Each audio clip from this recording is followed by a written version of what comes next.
Muito bom dia para você que está aqui ligadinho na TV Mar. Seja bem-vindo. Estamos começando agora mais um programa Bem Assim. Que coisa boa ter você aí do outro lado dessa telinha, aqui juntinho com a gente ao vivo. E olha só, hoje aqui no programa nós vamos ter muitas dicas legais para vocês. Pois é, viu? Hoje a gente vai começar falando sobre os cuidados que são super importantes antes e depois do transplante capilar. Também ainda hoje nós vamos trazer mais informações para vocês sobre o espetáculo Família Addams, que vai acontecer aqui em Maceió. E também vamos trazer as novidades da Papelaria 2024 para você aí que gosta de se planejar e de se organizar. Muita coisa boa como sempre e, é claro, eu conto com você. Então não sai daí, porque o Bem Assim está começando agora.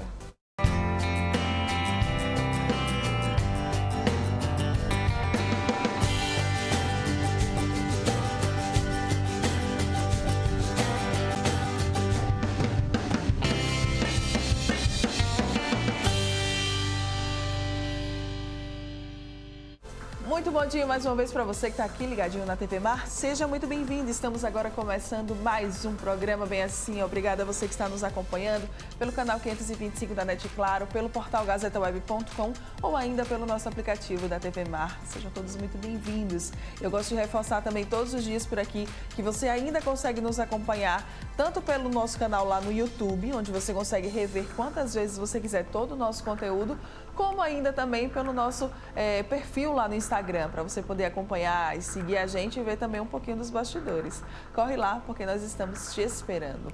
Vamos começar nosso dia por aqui hoje, pessoal. Olha, a calvície é um problema que atinge principalmente os homens em diversas idades. A queda dos fios pode ocorrer por várias razões, desde questões genéticas, hormonais ou doenças. E algo, gente, que tem ajudado muito essas pessoas que perdem os cabelos são os transplantes capilares. Para a gente entender um pouquinho melhor sobre esse tema, sobre os cuidados que se devem tomar antes e depois do procedimento, eu vou conversar agora aqui no estúdio com a Paula Mota, ela que é fisioterapeuta dermatofuncional.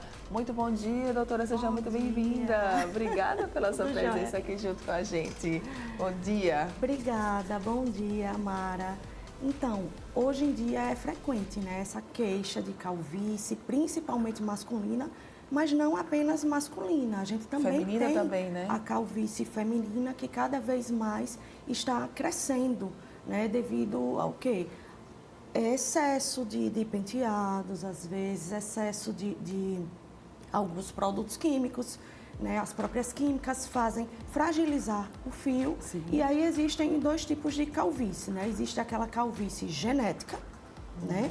Que também é chamada de androgenética, que a maioria é masculina, mas também tem fatores. Se você tiver parte materna e paterna, as mães também podem, tá? Então, as mulheres também podem ter, sim, esse tipo de calvície quando tem uma genética muito forte, tanto do lado feminino quanto masculino. São aquelas mulheres que têm aquela rarefação de fios. Tem aqui a linha do cabelo e ela vai ficando cada vez mais espaçada. Sim. É a característica da calvície feminina, ou as entradas, tá? Também. Já a masculina, a característica é o quê? Aquelas entradas que vão cada vez mais ficando proeminentes e aqui nessa região da coroa, tá? E com o passar do tempo, essa calvície vai encontrando essa área aqui, vai se encontrando com a área da coroa e aí fica aquela região toda calva que normalmente os homens calvos eles têm apenas aqui, né, fios nessa lateral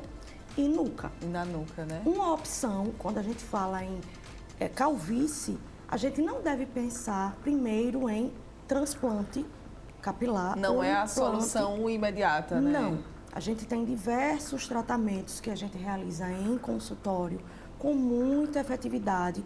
Pacientes que estão no início da calvície ou que já tem aquele histórico, pai calvo, mãe com rarefação, o avô era calvo, então a família toda é calva. Já pode iniciar, ainda adolescente, os tratamentos em acompanhamento com medicações, tá? Vai tomar umas substâncias, tá? Que são manipuladas e vai fazer o acompanhamento no consultório com a aplicação das mesclas de vários princípios ativos, com a aplicação de algumas tecnologias, algumas máquinas que produzem microagulhamento, alguns tipos de laser para favorecer o crescimento, para desobstruir o folículo ou o bulbo capilar, e são efetivos. Só que, lógico, quando a gente tem uma genética muito forte, tá? É muitas vezes interessante você, além do tratamento de consultório, se você já está apresentando uma calvície extrema, realizar um implante capilar, né? Um transplante capilar. A gente fala muito em implante, mas existem os dois tipos, né? Implante e transplante. São duas formas, duas técnicas diferentes de implante capilar. Então, é uma opção, sim, você realizar um implante capilar, mas não esquecendo que mesmo você optando por um implante, você vai necessitar fazer um pré-implante, um tratamento pré-implante, para o quê? Favorecer essa fixação dos fios, né, de uma forma simples de explicar, e o pós para favorecer também a continuidade desses fios e para limitar a sua calvície genética, porque é um erro. Muitas pessoas acham que quando você faz um implante é definitivo. O cabelo ele não vai cair novamente, né? Pode cair, pode cair. A gente não tá, às vezes a gente até brinca, as pessoas pensam que a gente está implantando uma peruca. Não é. Tá? Os fios são folículos de uma própria área doadora, que é da pessoa, tá? E que, como ele tem uma genética forte para calvície, também vai cair. Tem relatos, por exemplo, eu estou atendendo atualmente um paciente que ele vem do segundo transplante. O primeiro, ele fez poucos folículos implantados, ele tem uma herança genética tanto de pai quanto de mãe para calvície. E o que aconteceu? Ele não deu continuidade no pós e 5 anos depois ele precisou fazer um outro implante. E agora ele está fazendo tudo bem certinho, fez pré, fez implante e está acompanhando o pós. Gente, que interessante. Olha só, de acordo com a Sociedade Brasileira do Cabelo, a SBC, estima-se que cerca de 42 milhões de brasileiros já foram atingidos pela perda de cabelo. E por conta disso, muitos acabam buscando, né, tanto o transplante como o implante. Queria agora, doutora Paula, que a gente pudesse explicar um pouquinho dessa diferença, né? O que é que vai caracterizar o transplante, o que é que vai caracterizar o implante? Sim. Então, na verdade, são duas técnicas, tá, de implantação. Certo. Ambos são implantes. Tá. Só que, por exemplo, o transplante, tá, capilar, a gente retira um tipo que a gente retira uma faixa de cabelo, geralmente da área doadora. A incisão é maior, tá? É como se fosse uma faixa.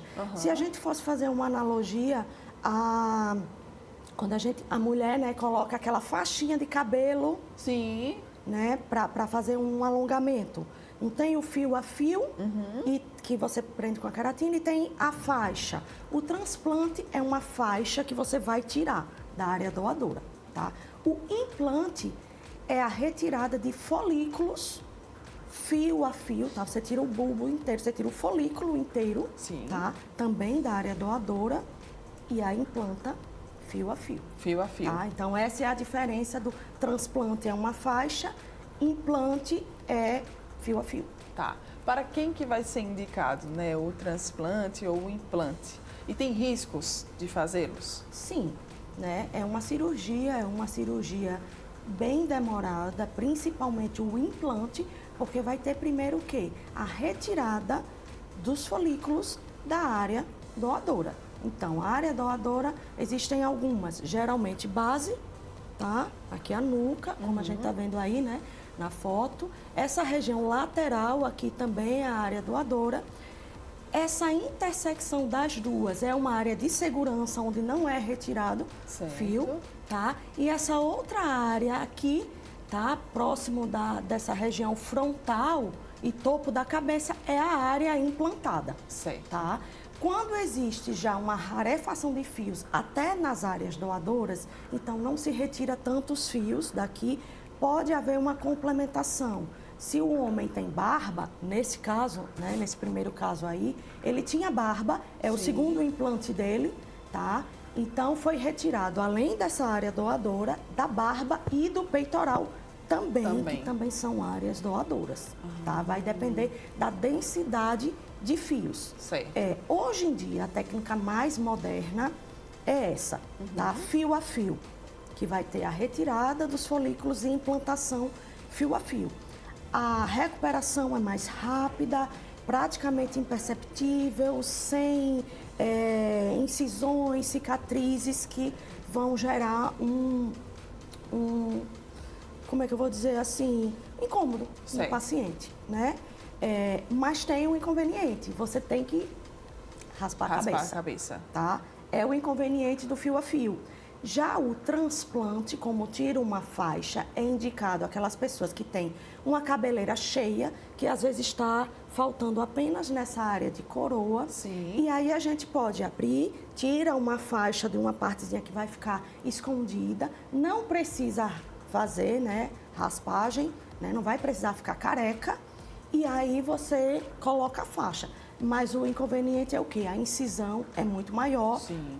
O incômodo da cicatriz depois que fica. Então, se você tem uma cabeleira cheia, a cicatriz vai ficar coberta. Vai ficar escondida. Se né? for uma cabeleira já com áreas de rarefação, é mais indicado a fio a fio. Muito bem, antes da gente mostrar esse depois aí que a gente já estava vendo, eu quero muito que você explique pra gente. Antes, o que é preciso, o que é necessário, indicado que se faça, né? Quem tiver essa ideia de fazer o transplante. Antes, normalmente, a gente faz o quê?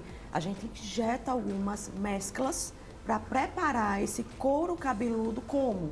Para melhorar a irrigação, tá? Para melhorar a oxigenação, para posterior transplante, implante, né? Para receber esses fios com o couro cabeludo preparado, para aceitar bem aquele fio e não ter a recusa, tá? Não ter a queda desses novos fios implantados, porque se a gente vai submeter a uma cirurgia, a gente quer que o máximo de fios implantados permaneçam. Tá? Então a gente faz toda uma preparação com medicações, mesclas injetáveis desse couro cabeludo para prepará-lo. Também usamos vapor de ozônio, ozonioterapia, óleos ozonizados. Ozônio, né, a molécula de O3, que ela é muito rica em oxigenação, tá? Então a gente faz todo esse preparo antes. O paciente passa por uma consulta inicial, tá? Tanto comigo que faço o pré e o pós, quanto com a médica que vai realizar o transplante capilar propriamente dito, que é uma especialização, tá, própria para fazer essa área capilar de implantes. E aí passa por uma avaliação por ela e faz a triagem, faz a marcação do transplante. 3 dias, geralmente a gente faz 3 sessões antes do transplante. Tá. E aí, no depois, né? Fiz o transplante, o implante e agora no pós? No pós, a gente tem uma série de cuidados. Primeiro, 5 dias que não vai poder encostar a cabeça, então vai ter que dormir inclinado. Como é que dorme aquelas? Curiosidade, como é que dorme? Sim, aqueles encostos que a gente viaja, tá? Aqueles travesseirinhos, né? De pescoço. De pescoço, então é recomendado já levar para a clínica que vai ser realizada a cirurgia. Então ele já vai primeiro com blusa de botão. Sim. Tá? Porque não vai poder passar depois, tá? Então ele vai com blusa de botão, porque não vai poder, quando terminar a cirurgia, colocar, né? Já vai levar o travesseirinho. Ele vai sair com o curativo cirúrgico do primeiro dia. É uma cirurgia bem longa. Esse caso foram 15 horas de cirurgia. 15 horas de cirurgia. 15 horas de cirurgia. 4.827 unidades foliculares. Implantadas, mais 9.200 e poucos fios. Caramba, gente. Era uma calvície grande. Sim. E já era o segundo implante dele. Então, optou por implantar mais unidades foliculares realmente. Tá? Foi realizado em São Paulo. E aí, nesse caso, o que está sendo Aqui aplicado? é o acompanhamento pré. Tá? Isso aí já é o pré. Que a gente aplica, né? Essas mesclazinhas, ó, uma agulha bem fininha, seringuinha de insulina, é bem indolor, quase não sangra, tá vendo? Ó? Sim. Tem pontos que nem sangram, é bem tranquilo. No pós a gente também faz, só que com outras mesclas, mas essa mesma técnica de injeções, né, no couro cabeludo. Vamos ver a próxima? Tá? Na próxima, acho que está tendo algum microagulhamento, a gente está fazendo um microagulhamento, é um pós. Sim. Tá vendo que está um pouco demasiado ainda, ó. Esse pós, tá, é um pós de aproximadamente 1 mês que a gente começou a fazer, tá? Um mês pós-cirúrgico. Sim. As unidades foliculares, a maioria cai. Aí É normal, né? É normal, a gente pensa, né? Porque você vê aí, oxi, ele fez o implante, continua careca. Não, tá? Ele cai e por volta de 3 meses depois dá um boom e a gente continua fazendo o tratamento. Muito bem, quais que são aí então as dicas que a gente pode deixar para quem está nos assistindo sobre o implante capilar? Sim. Se você deseja fazer um implante capilar, se atente a, antes disso, procurar um profissional, né, para fazer todo o seu acompanhamento pré e pós, tá? Saber se você tem alergias, porque vão ser utilizadas algumas mesclas, né? A gente tem que fazer toda uma anamnese e estar preparado realmente que antes mesmo de você pensar no implante, talvez com tratamentos que não tão invasivos quanto uma cirurgia, pode sim ser indicados para você. Se a sua calvície não é extrema, se você não tem um fator hereditário muito grande para a calvície, talvez a gente possa tentar, antes do implante, realizar alguns tratamentos. Mas se você optou pelo implante, saiba que tem que continuar fazendo todo o pós também. Esse tratamento é muito importante. Quem quiser mais dicas, como é que pode fazer, doutora Paula? Pode acessar o meu Instagram, doutora Paula Mota, com 2 T's. Lá eu sempre dou dicas, mostro os tratamentos. Tem esse caso lá, que tem as fotos assim que ele saiu da cirurgia, com as unidades foliculares lá implantadas, tá? E tem todo o acompanhamento pré e pós. Muito bem, então, doutora Paula Mota, lá no Instagram, para vocês conhecerem muito mais sobre o trabalho dela e entenderem melhor ainda, né, sobre esse assunto do transplante e do implante capilar. Muito obrigada, doutora Paula. Obrigada. Parabéns, viu, pelo seu trabalho. Bom demais, Obrigada. super explicadinho. Gostei demais. Bom dia, obrigada. Obrigada, bom dia. Você que está aqui ligadinho com a gente, vamos para um rápido intervalo comercial e daqui a pouco a gente está de volta. Não sai daí.